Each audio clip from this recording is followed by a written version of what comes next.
Many high-achieving women are highly visible. However, they're emotionally invisible inside the roles that they've learned to survive through. And this is why doing what you truly love, being more fully yourself, or stepping outside the role that has always made sense, it can feel surprisingly terrifying because authentic visibility is very different than controlled visibility. If we haven't met, I'm Judy K. Katz. And if you do know me, I want to welcome you back, and I am thrilled that you're here. I'm the creator of the Deep Journey Transformational Experience. And for over 30 years, I've helped high-achieving women to be able to reclaim their authentic selfhood in all their relationships without losing their humanity. And one of the deepest patterns that I see is that many women become highly successful while they quietly disconnect from the more authentic parts of themselves. So in this video, I'm going to help you to begin to understand why authentic visibility can feel so emotionally unsafe, and how we can begin to create that inner safety that's needed for authentic expression and expansion. And so what I'm going to share is an important part of my Ascend Deep Journey process. This is actually my compassionate transformational process that will help you to stay connected to yourself while moving through fear. See, this is not about getting rid of fear. You've likely heard this paradoxical phrase, the best way out is to go in, right? Many women tell themselves, I'm not afraid of visibility. I speak in front of people. I lead. I help others. I'm confident. I take charge. But often, that visibility exists inside of a protected role. Roles like I'm the expert, I'm the achiever, the responsible one, the leader, the one in charge. And yet, while those roles may be powerful externally, they can also become and do become ways that we can hide emotionally. Because our nervous system often experiences authentic expression and expansion as emotional risks. For example, doing what you love, being creatively visible. How about changing your career and embracing your purposeful work, sharing your real voice, and maybe wanting more from life? All of these are going to activate that fear. And what's fascinating is that most women just don't consciously experience this as fear at all. Instead, they listen to their justified mind that's really good at creating logical reasons to staying where they are. Reasons like, oh, I'm not ready, or it just doesn't make good sense to change. Actually, any justification to keep us safe and away from expanding into our authentic true self. So see if you've heard any of these logical statements from your justified mind during times that you have considered making a change. You might have heard some reasons like, oh, it's just not practical. I should be grateful for what I have. I'm really good at what I do, and I have been doing this for a really long time. Well, what if I fail? Or what if people judge me? I really think I need a lot more certainty first, so maybe later. It just doesn't make sense. It doesn't add up. Or one that I had years ago when I stepped into my life's calling out of a very long-standing career. I'm not ready. I'm not good enough yet. While some of these thoughts, they might sound logical, and they do, but they're often protecting something much deeper. And the real fear that's underneath this fear of failure or success is often the fear of truly being seen. Not seen as the role, like your achiever or the one in charge, but seen as your authentic, vulnerable self.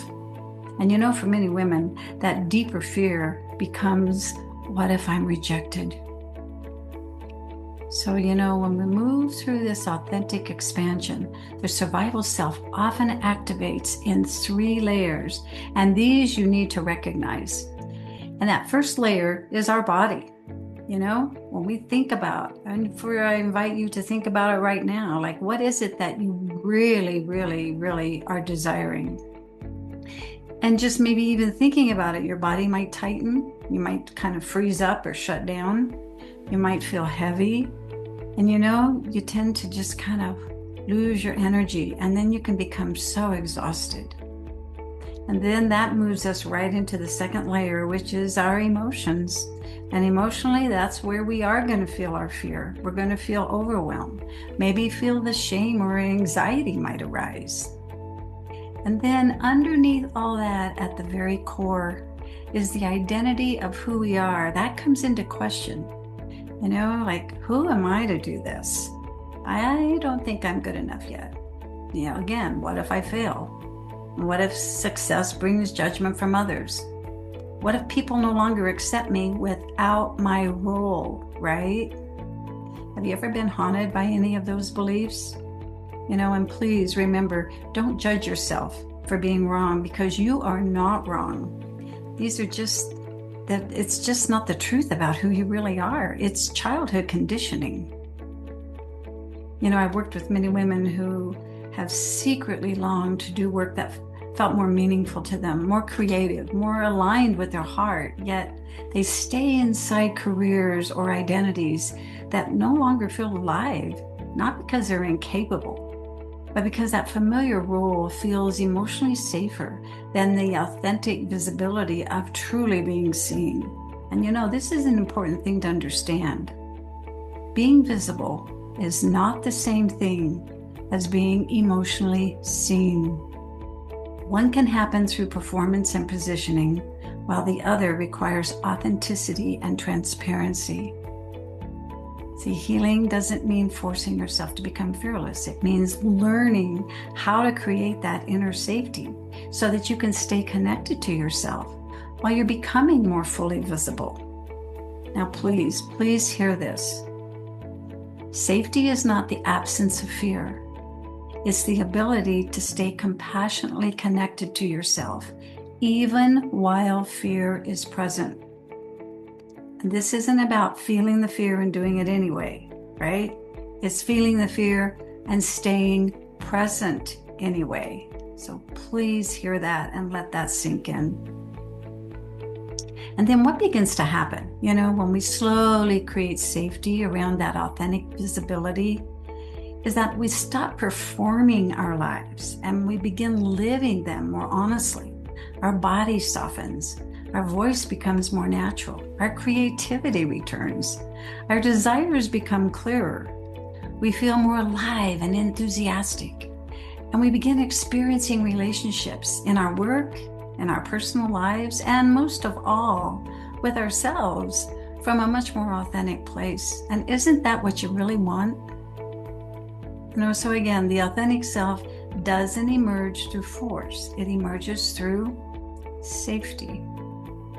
Because your heart already knows the life that wants to emerge through you. And sometimes that real work isn't discovering what you want.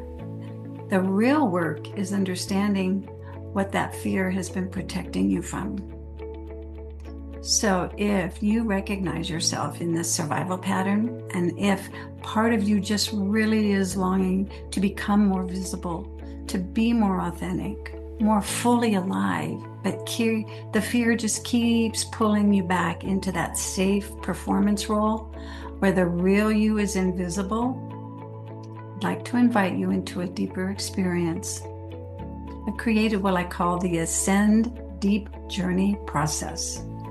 And I have a guided transformational experience designed to help you to see the truth about fear, to stay compassionately connected to yourself, and to begin creating that inner safety that's needed for authentic expansion. And I guide you through each stage of my Ascend process. And you're going to find the link to this video in the title description below, where I've also left it at the end of this video as well. So I want to thank you so much for being here. And remember, you are a beneficial presence whose light needs to shine brightly. So please join me on this transformational journey by subscribing to my channel. So until next time, bye for now.